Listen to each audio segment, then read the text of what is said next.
Manipur ki film actor Khabana Kakching ki Chatnabibu Lanna Uhannaba Hotnarakkanu Senior Citizen Forum Kakching amadi Salai Kakching anina yaning de haina ngasi Kakching wairi Panjau Palumda leiba Senior Citizen Forum Kakching gi All Age Home da pangthokiba pawmi singa unaba amada loop ani asigi maikei dege yaning de haina fongdorakli haukiba megi tarik 30 gi mangoinana haijing kharai numit megi tarik 19 da nupi mayumda laktuna kek kakpa kek inaba sana khuji siba asina chingba chathakiba adu Kakching gi Chatnabini haina khaba masagi Facebook account da thadorokiba adu laibak thibani amadi yumpham yaudabani masi gumba Chatnabi asi Kakching da leite Kakching gi Chatnabi da luhongbagi nongma watlingai gi numidang waida loyumba pibagi mamanabaga loinana loyumbi ningol gi mataroi singa punna awat apa tatok chasin taunabagi Chatnabi amadi lei luhongdringai da loyumbana loyumbigi mayumda changnade amadi loyumbigi imungbu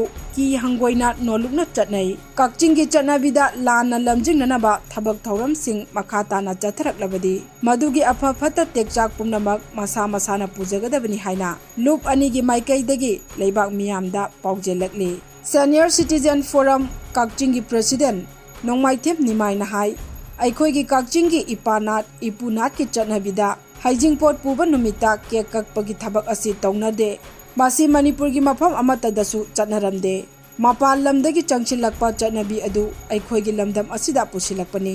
khabana hairiba thawong adubu Kakching gi Chatnabini Kakching dagi haurakpani haibadongna uhanba asi tawbigano ahal laman sing tana biraga nagyet tungmang munna yengbiraga sengdokpham thoi hainasu makha tarakli haijing pot uban numiki numidangda kek kakpa amadi inaba khuji sinaba khudop sinaba ki Chatnabisya Kakching da ngalingai matamdagi leiramde Kakching da leiramiba haibabu ngalingai matamda haijing kharai puba numiki numidangda piba luhongdoriba piba sina nupi mayungi kairoi lekai amada imung manung amada magi mamanaba khara laaga nupi duda luhongdoriba nupi sida akhoi awat apagi hangba chatnai Kakching ga sumai lenade